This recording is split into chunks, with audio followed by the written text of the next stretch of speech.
The deserts of Veros were burned beneath two dying suns. The air shimmered with plasma residue, and the once proud banners of the Trell Dominion's 9th Legion lay torn in the dust. What remained of the alien army huddled in the wreckage of shattered tanks and fallen walkers, surrounded by the metallic corpses of their own machines. Captain Rinkar stood at the edge of the crater, his scaled armor cracked, one arm held in a crude sling. Above him, enemy dreadnoughts drifted like carrion birds, blotting out the light. "Commander, we have no comms, no reinforcements, no air cover," said Lieutenant Vera, her voice trembling through a damaged transmitter. "Orders." Rinkar didn't answer. There were no orders left to give. His legion, once numbering 10,000, was reduced to less than 300. The enemy would strike at dawn, and Veros 4 would become their grave. Then, through the static-filled comms, a faint sound emerged. A pulse. 3 beats. Silence. Then 3 again. It wasn't coded in Trell syntax. It wasn't enemy chatter. Stand. Resist. Remember. The words came in an ancient, forgotten tongue. Harsh, human. Yet every soldier felt them. A vibration deep in the chest. A rhythm that didn't command. It called. Rinkar froze. His HUD flickered with interference.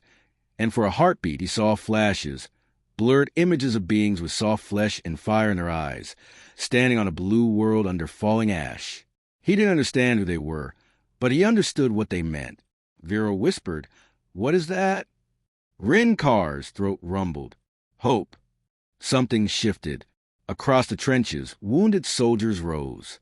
AIs rebooted their combat protocols, syncing to the rhythm of the mysterious broadcast. Even the drones, once silent, began echoing the signal through the dust-choked air. When the enemy attack came, the Legion didn't hide. They stood. Plasma cannons roared. Shields shattered.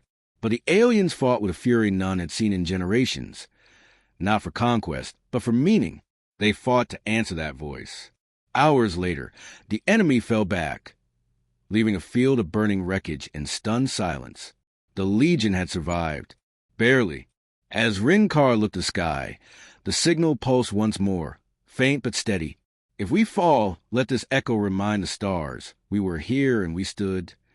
Weeks later, aboard the damaged cruiser Spear of Veros, the surviving Legion traced the origin of the mysterious broadcast. The coordinates led to an uncharted region on the edge of the galaxy, a place marked on star maps with one word, forbidden, the Terran expanse. Long ago, it was said a primitive species had risen there, defied empires, and burned themselves out in a war they couldn't win. Humanity, the ghosts of that race were myths, warnings told to young cadets. But the signal was real. The Spear entered the silent system. There were no patrols, no colonies. Only a single cold planet, orbiting a yellow star gone dim. A world covered in ruins and ice. Earth. As they approached, the signal intensified, filling every frequency. When they activated their decoders, holograms flickered to life.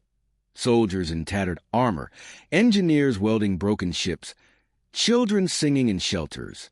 Their language was alien, but their emotions were not. They were saying goodbye, not in despair, but in defiance. Vera translated the fragments. They recorded it as the last transmission of their species. It's not just sound. It's emotion, a pattern coded to awaken courage. The realization rippled through the crew. The humans hadn't sent a distress call. They had encoded their spirit, a gift for whoever found it. Rinkar stood before cracked remains of a monument buried under snow. The words etched in a language no alien had ever spoken. In the darkest hour, stand, resist, remember. He turned to his soldiers. They refused to kneel to extinction. And we, who live, must not kneel either. The Legion swore a new oath, not to the Trell Dominion, not to conquest, but to courage itself. They renamed themselves the Legion of the Echo. The courage signal spread like wildfire. Pirates turned freedom fighters. Slaves broke their chains. On distant worlds, miners replayed the message through hidden speakers before rebelling against their masters. Everywhere it was heard, courage bloomed. The ruling empires panicked, calling it the human virus. But it wasn't a virus. It was remembrance.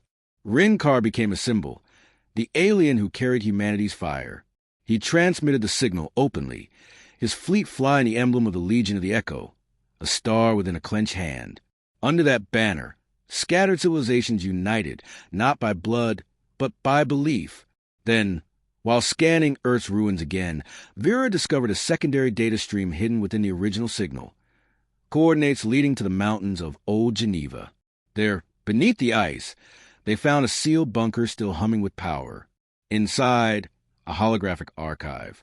A lone human woman appeared, battle-worn, scarred, and calm. "To whoever hears this," she said, "we failed to survive. But survival was never the goal. What matters is that courage lives beyond us. You who hear this, carry it forward." Her gaze lifted as if seeing across centuries. Stand. Resist. Remember. The recording ended. Silence filled the chamber. Rinkar lowered his head. She knew even then that someone would listen. He placed his clawed hand on the control panel and whispered, "We will carry it, Commander," across every star. The Empire struck back. Their fleets burned across the void, determined to crush the uprising humans had unknowingly ignited. The Legion of the Echo, outnumbered 20-1, gathered at Charon Prime, the last free world. As the enemy armada approached, panic spread to the defenders. Rinkar stepped onto the command deck. "Play it," he said. The ancient human signal filled the air once more, broadcast on every channel, every wavelength.